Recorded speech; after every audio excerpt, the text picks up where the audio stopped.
Welcome back to the channel, guys. You already saw part one. That's where I spoke all about my early journey, about how I started into banking and how I got there. You've already heard all about my educational background, getting a degree in accounting and finance, my cash and carry days, McDonald's days, and the days in the family business. In this episode, you're going to hear all about the next 2 decades of my life, and that's how I went from Barclays and where I'm at today.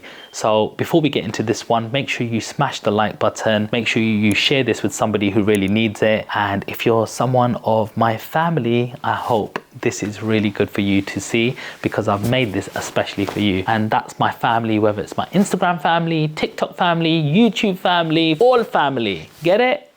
Right. So I started in Barclays at the age of 21. It was the days where I looked a bit like this singer called Jay Sean. Heard of him? The guy who sings, "Baby, are you down, down, down, down, down?" Yeah, my singing's terrible. Nothing like him, but he was a guy with spiky hair, and if my editor's good, he'll find the picture that I took like that, and I looked exactly like him.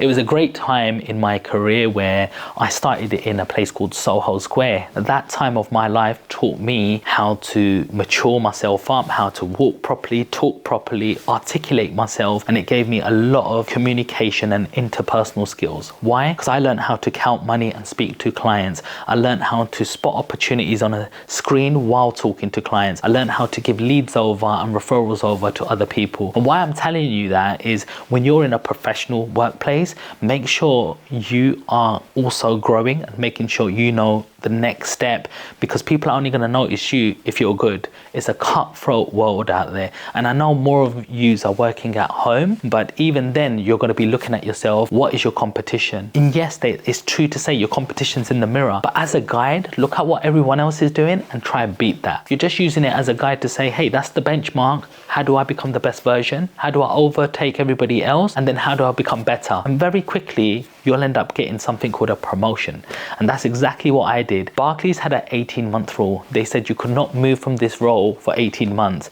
I scrapped that. Within 12 months, I was on a coordinator desk. That meant I didn't have to balance the till anymore, and I could come out from behind the cashier desks and I could be on a podium solving problems on the phone, like Barclaycard, like looking at people's statements and printing simple transactions out, and helping also the queue in the cashier desk to make sure I used to walk the line and go, does anybody need help with depositing cash? Does anybody need help in just depositing check? And when I used to do that, then it used to get me noticed by everybody saying, look how hard he's working. And that actually got me trained for my next role. 4 months as a coordinator, I became a personal banker. Personal banker is exactly what it says on the tin. It's a person who is your personal sort of advisor. So a normal customer would come in and go, I've got bank charges. And so I'd have a look at bank charges. What's happening with their Barclaycard? How much money do they have? If they've got paid, print out a statement. But also it led me to have certain skills, and that's sales. Sales is something that you're going to be using every single day of your life, whether that's on one side where you're receiving it, somebody's calling you up trying to sell you something, or whether you're trying to sell yourself to people or products to people that they require. Now, the big thing that I learned about sales was you never actually sell. What you need to do is identify a problem and match what you have to solve that problem. And I was so good that once again, this 18-month rule did not apply to me. I had an APM, Area Performance Manager, come up to me and go, Sean, you've been headhunted. Leave your desk, pick your stuff up, and we're taking you into the Premier team. And the Premier team actually made my job easier. You see, the higher you go up, you realize the job gets easier, because why? Your value also goes up. So every client I was dealing with was actually a millionaire. And the insight that gave me is I actually saw exactly how millionaires run their accounts, how much they're earning, how much they're saving, what sort of mortgages they get. But not only did I do this, I was very smart with my money. You see, along this journey that I've been telling you, I've been saving money, I actually held down my second job, which was at McDonald's on the weekend. And that money was actually my savings money. And my main Barclays money, whether it was 15,000 or 70,000 within 3 years, that was actually my savings money. And on my first year, I actually bought my first house. You see, having £1,300 from the bank every single month meant I could at least save £1,000. Over 12 months, that was £12,000. I bought my first house at 140,000, which meant I needed 14,000. I didn't even have the full amount savings, but I knew in the next 2 months, while we was doing the paperwork,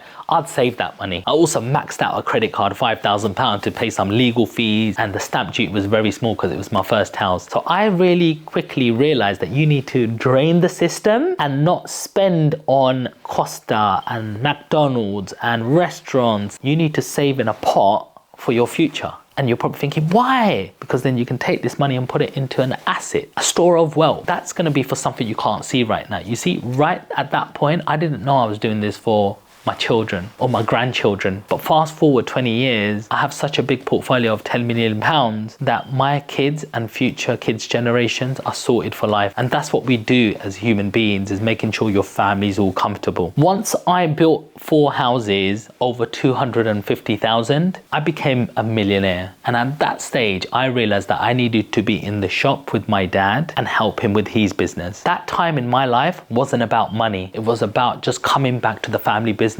and not over tiring myself, because guess what? I used to leave my house 7 o'clock in the morning and get back at 8 o'clock. There was a big chunk of my life that I wasn't spending with my family, and that wasn't a nice place to be in because nobody could recognize me. I had black eyes, I was 38 waist, and I was trading all my time for money, eating at my desk. I looked in the mirror and I didn't like that person. Financially, I was doing great, but in real life, I was just trading all my time for money. And in this time, my uncle passed away and my granddad passed away, and over these next couple of years, I realized that money is not everything. But I created enough in my younger years to put enough for my future and my kids' future. And that enabled me to live life on my terms. But not only did I do that, I ended up opening a building company. I got a very good skilled worker and I started helping him do projects. And we were charging people to do all of their jobs properly, correctly. And I actually done that for 6 years. And that actually meant that I still earned more money and I could do work on my existing properties and then pull out money tax-free from these properties as well. So I mastered this strategy from buying, learning about property, financing these properties to eventually becoming a builder and refinancing this out. 10 years from 27 to 37, I just kept buying. So if you're in a position where you're going, Sean, I don't have any money like you did, or I haven't built up 3-4 houses, how do I increase my value? How do I find a new formula? You need to ask yourself is, what are you good at? Are you prepared to work hard on a building site? Are you prepared to cut your hands and break your back? See, life is very short. It's a very quick journey. You're born 1 minute and next minute you're 10 years old. Age of 11, 12, you go into secondary school, and 16, you're in college. You might do college, or you might do a few courses, or you might be just sitting at home for a few years figuring out what to do. Some of you might want to go traveling. You then might go for a couple of jobs and discover that, wow, it's really hard out there and you don't want to do a bunch of things. But eventually you get to this stage in your life where you're 30 years old and you're going, wow, 40 is just over there and I haven't even got a family, or I've got a girlfriend or a partner, I'm going to have kids. How do I provide for them? And then you're 35 and you're in this crisis of 30's gone, I'm not young, and 40's here, and a lot of people are older when they're 40. So you got to ask yourself, what am I going to do with my life? And the thing is, a lot of people write things down and going, yeah, this is how much you can earn from this. This is how much expenses are going to be from that. This is how much the profit line is for that. But guess what? These people actually never get anywhere in their life. Why? Because they're telling you the best case scenario and they never start because it never looks right. So sometimes you just got to take that leap yourself if you know you can half work hard at these things and just start. Your value is determined about how much knowledge you know about a certain topic, and you don't need to know everything. You could be very good at engineering or architecture or building plans or building control. Just be an expert at one thing and be known for that one thing. So stop following all these marketers and thinking there's this special formula that's gonna get you to the top, because we are all normal people doing normal things. We want to work hard in life at things that we enjoy and passionate about, and that's the message. Just keep doing that. Stop looking to your left and right and finding out what other people are doing. Do what's right for you. Keep going on that train and do not give up. And at the time of filming this, we are still running our Discord channel, and that's at 7 o'clock on a Wednesday. Please go into the description, you'll see our Discord channel. Just join us. Come in and just take a seat. Find out, you'll get a bunch of free value there. You get free market news, you get free Q&As, you get some free ebooks there, you get a weekly live with an expert, and we're getting all sorts of banks and institutions. So I hope that really helped, and if it did, don't forget to smash the subscribe button, leave me a comment and share this with someone who really needs to see it. Peace.